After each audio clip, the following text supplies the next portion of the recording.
까지 말씀입니다. 마태복음 8장 24절에서 27절. 여기 앞에 뜨면 한 절씩 교독하도록 할게요. 4절이니까. 제가 먼저 시작합니다.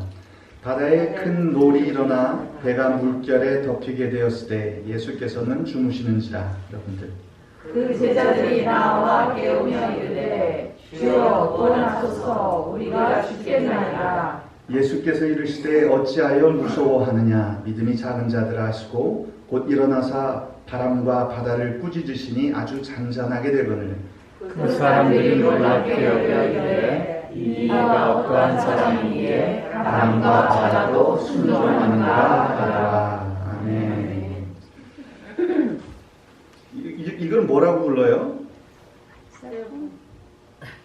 모르시는 거예요? 너무 많죠. 핸드폰 한국에서는 그러고 미국에서는 셀폰이라고 그러고 아직도 뭐 저기 할 때는 모바일 폰이라고 그러고 스마트폰이라고도 그러고 삼성이라고도 그러고. 제가 설교를 위한 깨달음이나 말씀에 대한 뭐가 있으면 여기다 메모를 이렇게 남깁니다. 그래서 설교 이제 관한 아이디어들이 있는데 제가 오늘 이 말씀을 준비하면서 봤더니 제가 이 메모를 처음 시작한 게 2019년 1월 30일 날 시작한 메모가 오늘 이제 설교로 나오게 되는 거죠. 1년 설교를 사실은 신학적으로 배분을 잘해서 골고루 해야 되는데 이론처럼 그렇게 쉽지는 않아요. 게다가 대부분의 설교가 특히 저의 경우에는 뭔가 잘못한 일을 반성하고 깨닫고 새롭게 방향을 결정하는 데 초점이 맞춰져 있다 보니까 이 설교가 이렇게 밀린 게 마음속에 항상 전하고 싶은 말씀이 이렇게 밀려온 것이 아닌가 이런 생각도 해 봅니다. 오늘 설교는 이렇게 잘못된 것 지적하고 반성하고 새롭게 고치는 것보다는 우리가 살아갈 때 힘든 인생 여정이잖아요. 또 어려운 시기를 겪고 있고 이럴 때 우리에게 주시는 예수 그리스도의 위로와 격려를 발견하는 시간이 되었으면 해서 뭐 같은 사람이 비슷하게 전하겠지만 약간은 성격이 다른 말씀을 오늘 나누려고 합니다. 오늘 제목이 뭐죠? 오, 잘하시네요. 자, 중학교 영어 시작입니다. 다시 한번. Are you okay? Are you okay? You'll be fine.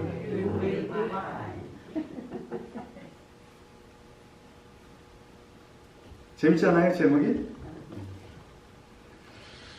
오늘은 정신을 바짝 차리셔야 돼요. 재미있는 신학적인 작업을 할 수도 있고 또 이렇게 영어도 많이 나오니까 정신을 바짝 차리시기 바랍니다. 오늘 본문 아까 읽었잖아요. 예수께서 제자들 앞에서 귀신을 내쫓고 병자들을 고치신 후에 갈릴리 호수 반대편으로 배를 타고 이동하는 중에 일어난 일이에요. 근데 갑자기 바람이 불고 여기 바다 같지만 갈릴리 호수인데 크니까 정말 바다 같잖아요.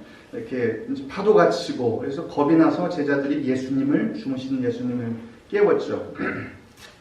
그때 예수님이 하신 말씀이 어찌하여 무서워하느냐 믿음이 작은 자들아 하고 바람과 파도를 잠잠케 하신 장면입니다. 이 예수님이 하신 말씀을 조금은 다르게 바라볼 수 있다고 생각을 하고 이제 시작을 하는 거예요. 개역개정에는 읽으신 대로 어찌하여 무서워하느냐 믿음이 작은 자들아. 어때요, 느낌이? 그 말을 듣는 제자들의 느낌이 어땠을까요? 상상이 안 되시나요? 그럼 제가 공동번역을 한번 읽어볼게요. 느낌이 좀 다른지 보세요. 공동번역은 그렇게도 믿음이 없느냐? 왜 이렇게 겁이 많으냐? 똑같아요, 달라요? 한 사람이 다르다고 해주시면 영어 성경은 Why are you afraid, you man of little faith? Why are you afraid? 이렇게 말씀을 하십니다. 제가 드리고 싶은 말씀은 이런 거예요. 이걸 해석에 따라 혹은 읽는 사람의 문화나 마음 상태에 따라 다르게 받아들일 수도 있겠다 하는 거죠. 개역개정을 보면 번역한 지가 오래된 편이죠. 한국 문화에서 번역됐잖아요. 그러니까 약간은 혼나는 느낌이에요. 왜 이렇게 믿음이 없냐? 좀 전에 귀신을 내쫓고 병을 고치고 그걸 다 보고 지금 파도 때문에 무섭다고 이러느냐? 그런 느낌이 드는 반면 공동번역이나 다른 번역들은 왜 이렇게 믿음이 없어? 뭐가 무섭다고 그래? 라고 하는 안타까운 마음이 좀 들어있지 않나 이렇게 생각을 해 볼 수도 있죠. 번역에 따라서 혹은 바라보는 시각에 따라 그거를 해석하는 문화에 따라 이렇게 같은 말씀이 달라 보일 수 있다. 이런 것들을 하는 것이 흥미로운 신학적 작업이에요. Interesting theological exercise. 신학자들이 이런 일을 하는 거예요. 성경을 똑같이 보는데 어떤 배경을 가지고 보냐에 따라 다르게 해석을 하는 거죠. 아마도 그 feminist theology 아니면 womanist theology, 여성 신학하는 언어를 빌리자면 예수님도 남자죠. 제자들도 남자였죠. 성경을 쓴 사람도 남자였죠. 번역한 사람도 아마 남자였겠죠. 그렇죠? 우리가 살아온 문화는 가부장적 문화예요. 아버지가 칭찬하거나 위로하거나 따뜻한 말을 하는 것이 아니라 따끔하게 혼나는 역할을 했던 그런 문화 속에 살았죠. 그러니까 우리가 이 말씀을 보면 당연히 믿음이 적어서 잘못됐기 때문에 왜 잘못하냐? 고치자! 이렇게 혼내는 모습으로 받아들일 수 있다는 거죠.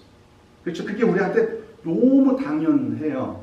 근데 만약에 그걸 아까 말씀드린 여성 신학자들의 언어를 빌려서 이것을 마치 하나님을 어머니같이 따뜻한 분으로 이해하고 예수 그리스도의 그런 품성을 우리가 동의하잖아요. 예수님께서 그러신 분이라는 걸. 그리고 여성적인 언어로 이해하고 표현한다면 아마 이거에 가까울 게 아니 왜 이렇게 무서워해? 엄마가 여기 너희들하고 가까이 있는데 괜찮아. 이런 모습으로 들려질 수 있다는 거죠. 좀 이해가 되세요? 오늘 여기에 수많은 여성 신학자들이 탄생을 했어요. 그런 것 모두 다 동의하는 건 아니지만 그런 모습을 우리가 받아들일 수 있잖아요. 그래서 오늘 설교 제목이 Are you okay?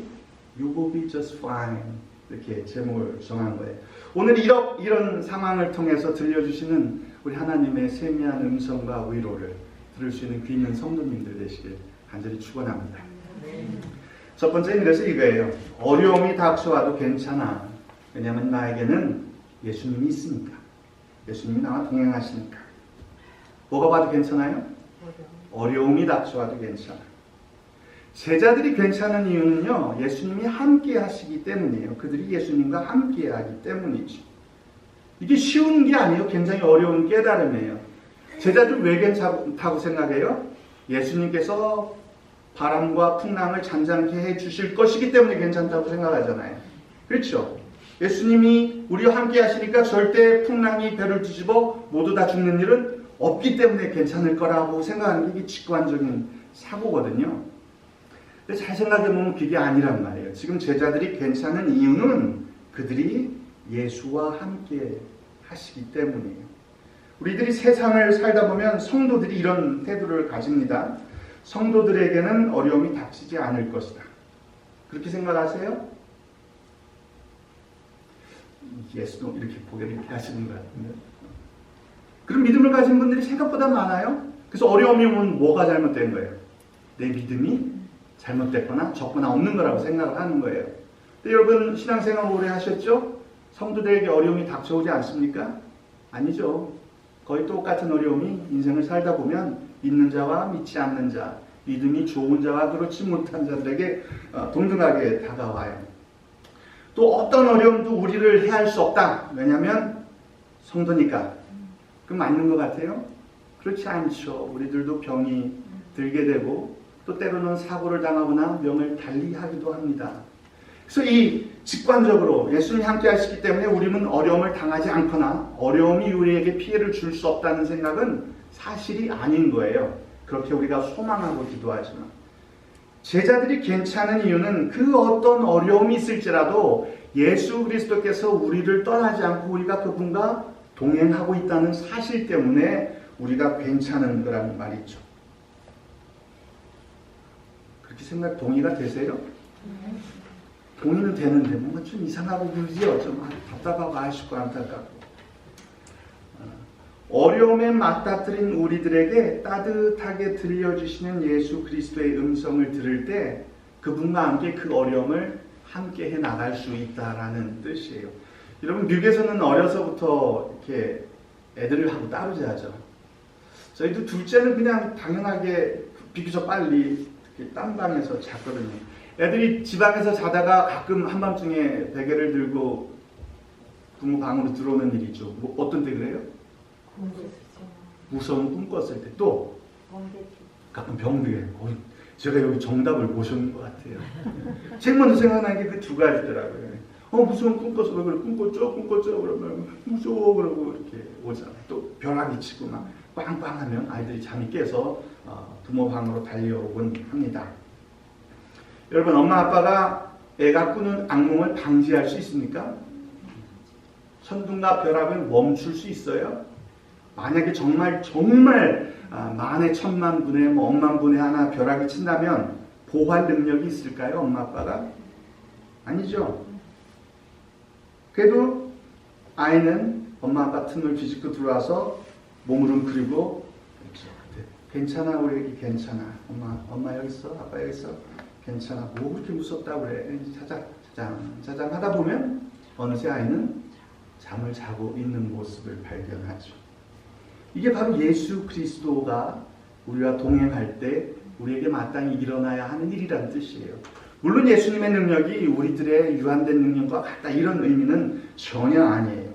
그렇지만 우리가 어려움을 당할 때 예수 그리스도께서 우리와 동행하시고 위로해 주시는 음성을 듣는 순간 우리는 그 어려움을 이겨내고 혹은 그 어려움과 함께 살아갈 수 있는 능력을 공급받게 된다는 뜻이에요. 아까 말씀드린 것처럼 어려움을 당할 때 우리가 그 어려움으로부터 혹은 그 피해로부터 면제되거나 면역되거나 그럴 능력이 있다는 것이 아니라 예수 그리스도가 함께하면 우리들이 하나님의 백성으로 그리스도의 제자로 믿음을 가지고 살아가는 삶의 방식을 포기하지 않고 엄마 품에서 다시 잠든 아이들처럼 우리들 믿음의 삶의 여정을 계속해 나갈 수 있다는 뜻입니다. 그렇기 때문에 예수 그리스도께서 우리와 함께 하시면 어려움이 닥쳐와도 괜찮아. It's okay. I will be fine. 그러면서 삶을 살아갈 수 있게 되는 거죠. 여러분, 만약에 이때 제자들이 계속 갈릴리 호수를 배 타고 건너 달리는 일이 생겼을 거 아니에요. 그러다 또 이때처럼 혹은 더 심한 바람과 파도를 만났을 때 어땠을까요? 이때처럼 패닉하고 두려워하고 그랬을까요? 아니면 좀 더 의연한 자세로 그 어려움을 이겨나갈 수 있었을까요? 마치 어린 아이들이 어렸을 때 무서워가지고 막 꿈만 뛰어오고 벼락쯤 뛰어오고 그러다가 어느덧 자라고 나면 좀 더 의연하게 이게 별게 아니구나. 잠을 자도 되겠구나. 그리고 엄마 방으로 아빠 방으로 쫓아오지는 않잖아요. 그것처럼 의연해지는 태도로 발전하게 되는 것이죠.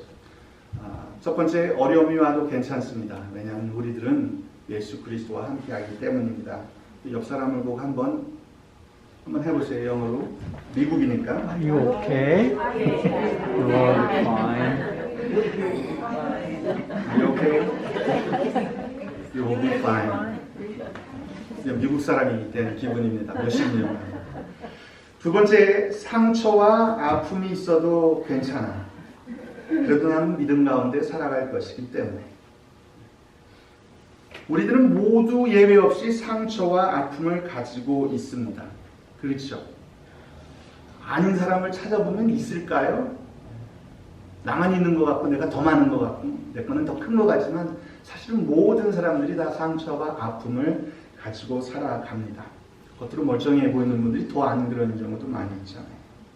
또 하나는 그리고 나도 모르는 사이 나도 타인에게 상처를 주고 아픔을 주고 살아가고 있다는 거예요. 이 세상의 모습이 그런 거죠. 나만 상처를 가지고 아픔 속에 사는 것이 아니니까 좀 위로가 되죠. 그래, 너도 힘드니까 나만 힘든 게 아니라. 그런데 또 일방적인 내가 피해자가 아니라 나도 가해자일 수 있구나 라고 깨닫는 것이 필요하다는 뜻이죠. 어려움은 대부분 외부에서 오는 걸 어려움이라고 표현할 수 있잖아요. 그렇죠? 물리적인 어려움, 환경적인 거, 경제적인 거, 신체적인 거, 무슨 조건들로부터 다가오는 위협들을 어려움이라고 표현하면 이 상처와 아픔이라고 표현된 것들은 어디서 나오는 거예요?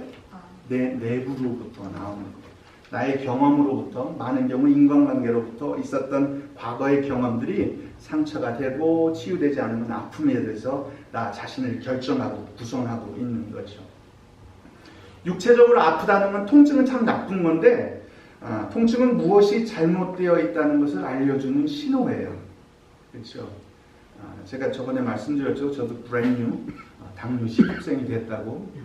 당뇨가 많이 진행되면 안타깝게 많은 부작용이 있지만 그 말초 신경들을 죽여요. 혈액 공급을 안 되게 해서. 신경이 죽으면 아픈 거를 모르죠. 통증을 못 느끼게 되는 거예요. 그럼 지나가다가 못을 꾹 밟았는데 모르는 거예요. 안 아프니까. 그래서 그게 좀 지나면 상처가 인펙션이 생기는데 당뇨가 있는 환자들은 치료가 잘 안 되잖아요. 그럼 어떻게 돼요? 상처가 번지고 결국은 앰퓨테이트, 잘라내게 되는 거죠. 그렇게 생각하면 이 아픔이라는 게 그리 꼭 나쁜 것만은 아니라는 거예요. 뭔가 잘못되어 있다는 걸 우리에게 알려주고 예방하거나 고칠 수 있는 것을 기회를 주는 셈이죠. 상처라는 건 뭐예요? 상처. 과거에 아팠던 흔적인 거예요. 어떤 일이 있었고 그것이 치유돼서 그 결과로 남아있는 것이 상처죠. 그래서 이 상처나 아픔을 대하는 현명한 방법은 부인, 아니야. 그럴 리가 없어. 안 아파. 이러거나 아니면 아픈데 안 아픈 것처럼 무시하고 사는 것이 아니라 그것들을 잘 관리하며 대처해 살아나가는 것이 현명한 방법이에요. 그렇죠? 이거는 육체적인 아픔이나 상처와 마음의 아픔과 상처에 동일하게 적용되는 이치입니다. 상처 아픔이라는 것은 무시하거나 없다고 부정할 것이 아니라 그 존재를 인식하고 우리 모두가 그렇게 살아가고 있고 그것을 가지고 어떻게 살아갈 것인가를 관찰하고 발견해내고 살아가는 것이 지혜로운 성도의 삶이 되는 거죠. 삭개오의 예를 한번 들어보죠. 삭개오의 직업은 뭐예요? 좋은 직업이에요? 나쁜 직업이에요? 돈 잘 벌어요. 좋은 직업이에요? 나쁜 직업이에요? 여리고 지방이었어요. 그때 세금이 많이 걸리는 몇 대 저기 중에 하나였대요. 어떤 이유에서든지 삭개오는 세리가 되고 노력해서 세리장이 되고 돈도 아마 많이 벌었던 것 같아요. 근데 그가 하는 일은 안타깝게도 동족인 유대인들의 피땀 흘린 세금을 걷어서 폭정하던 로마 정부에 바치는 일이었어요. 그게 좋은 일만은 아니죠. 그는 아마 주위의 수많은 지역의 유대인들에게 상처를 주고 그들을 아프게 했을 거예요. 그렇죠? 일제시대 때 친일파들이 동족을 탄압하며 일제에 부역했던 일과 비슷한 사건이기 때문에 그렇죠. 근데 여기 누가복음 19장 1절에서 10절 보면 그게 나오는데 삭개오가 누구를 보고 싶었어요? 가까이 갈 수 있었어요? 없었어요? 어디에 올라가서 봤다고요? 이야, 너무 잘하네.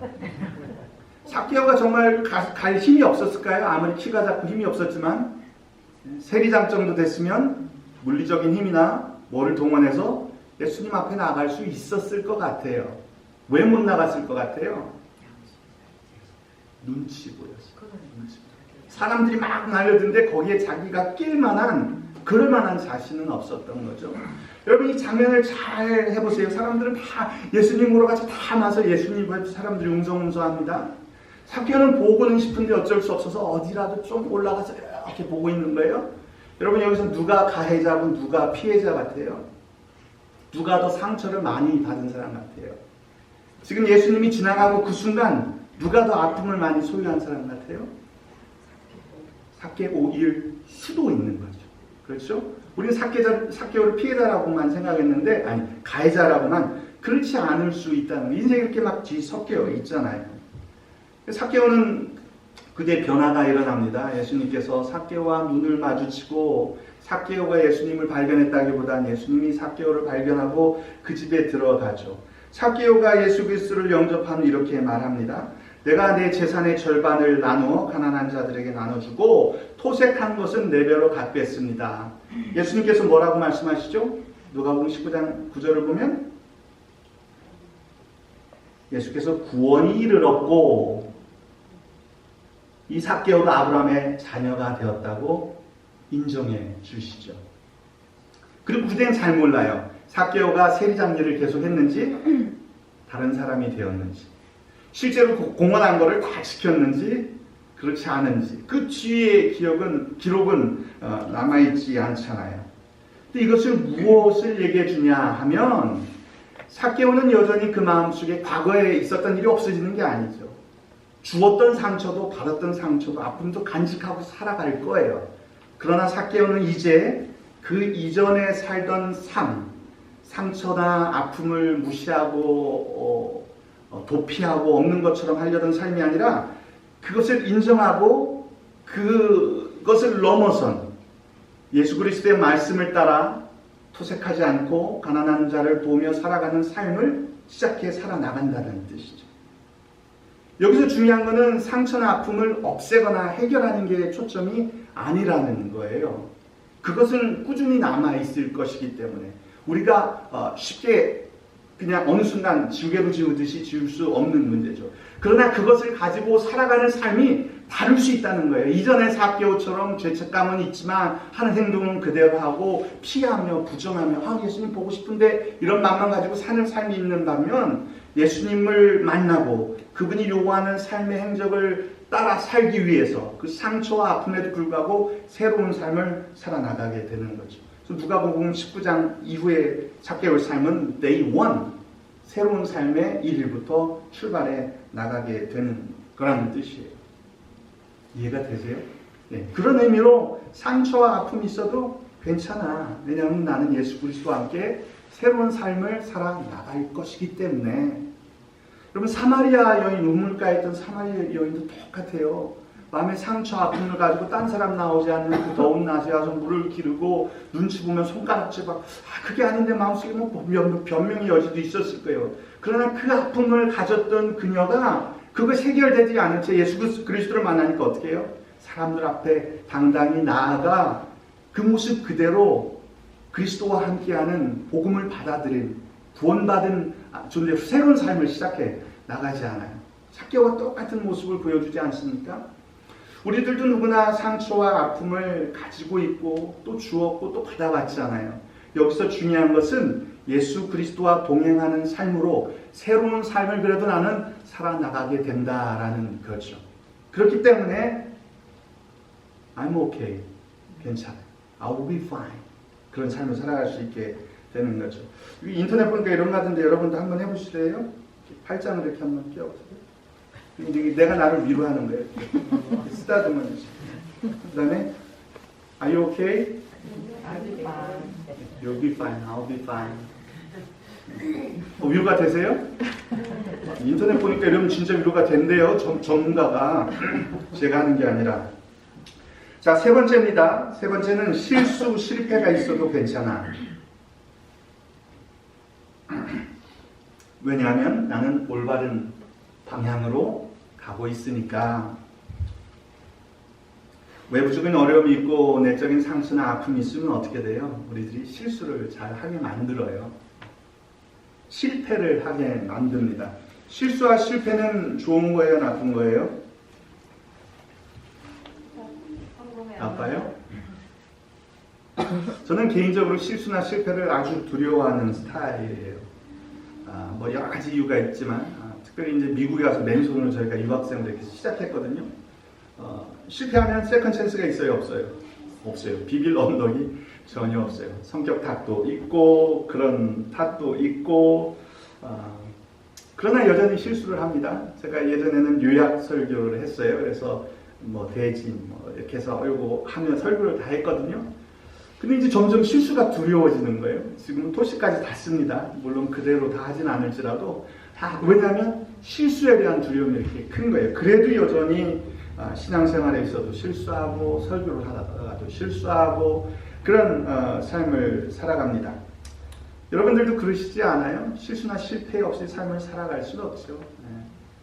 정도의 차이지만 지금도 꾸준히 실수하고 실패하고 이렇게 살아가는 거죠. 여기도 똑같은 이치가 존재한다는 사실입니다. 그리스도인들에게 있어 참된 실수와 실패는 실수하고 실패하는 것이 문제가 아니라 그로 인해서 믿음의 길을 저버리는 데 있는 거예요. 실수나 실패가 뭐를 목적했는데 그 목적을 못 이루는 것이 아니라 그랬기 때문에 내가 가야 될 마땅한 성도의 길로부터 빠져나가거나 포기하게 되는 거죠. 사랑으로 살아야 되고 선하게 살아야 되고 그런 걸 아는데 어느 순간 아닌 거예요. 아니야, 세상이 이렇게 살면 안 돼. 이 각박한 세상. 그리고 삶의 경로를 이탈한다면 그것이 참된 의미의 실패 인생이죠. 하나님 나라로 가는 삶의 방향을 바꾸거나 포기하는 것이 참된 실패이지, 그렇지 않으면 다른 실패나 실수는 that's fine, 괜찮다는 뜻이에요. 여러분, 베드로 예를 한번 들어보죠. 오늘 본문의 그 배의 파도를 보고 무서워했던 사람들 중에 베드로가 있었을까요? 아마 있었을 것 같아요. 다른 얘기가 없으니까. 그리고 거기서뿐만 아닙니다. 마태복음 16장 21절부터 보면 그가 사람들이 나를 누구냐 할 때 멋진 그 고백을 하죠. 그죠? 주는 그리스도시요 살아계신 하나님의 아들입니다. 그래서 이 반석 위에 내가 교회를 세우겠다 엄청난 말씀을 듣고 나서 곧바로 그럴 수 없습니다. 예수님 십자가 절대 안 됩니다. 그러니까 예수께서 뭐라고 그러세요? 사단아. 네.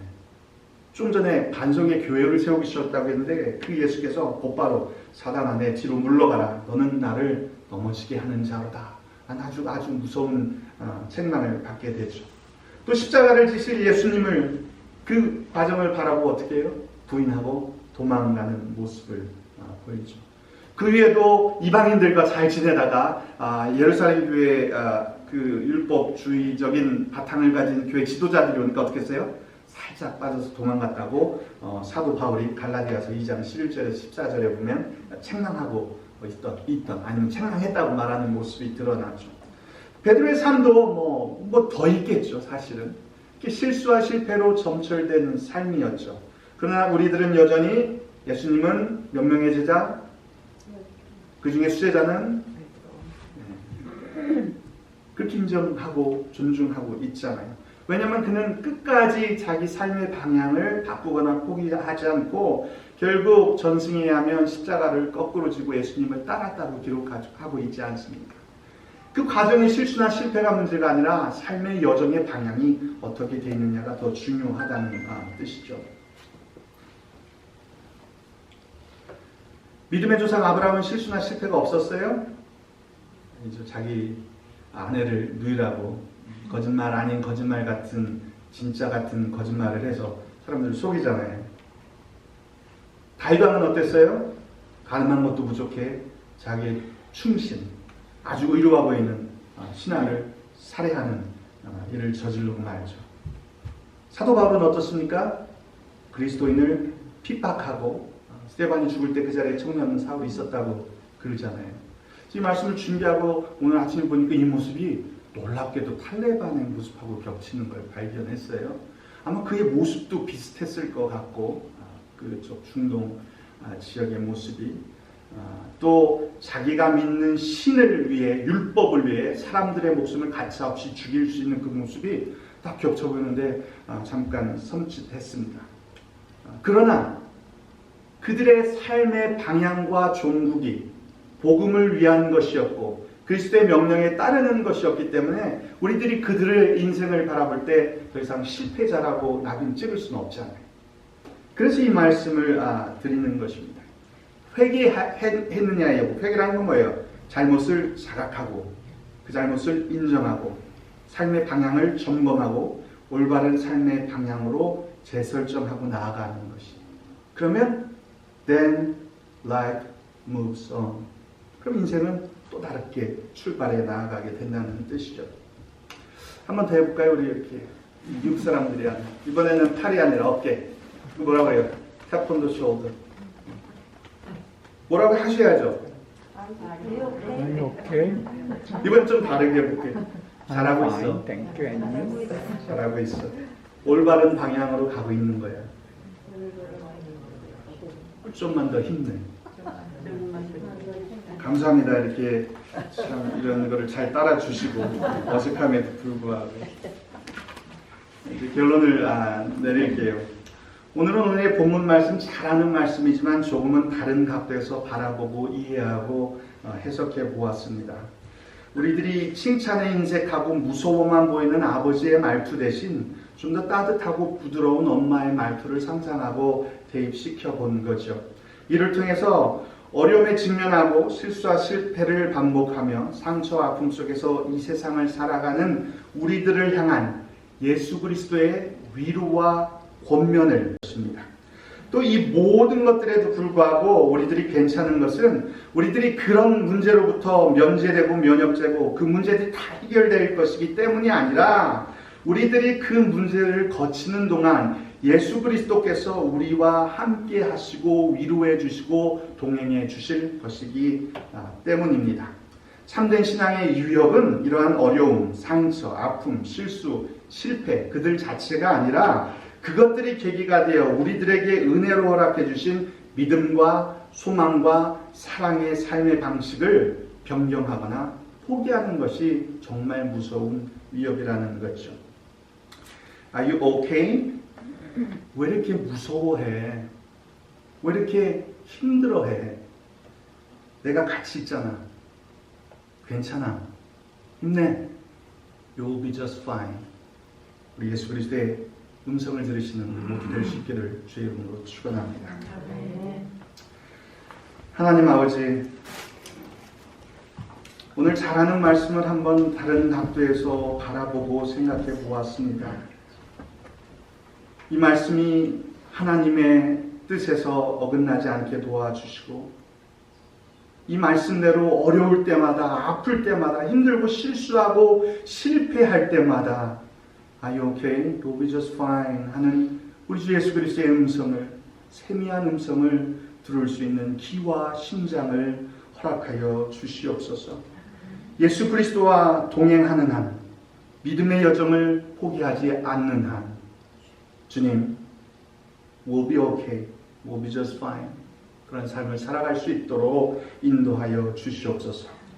우리 주 예수 그리스도의 이름으로 감사하며 기도드리옵나이다. 아멘. 이제는 우리 주 예수 그리스도의 은혜와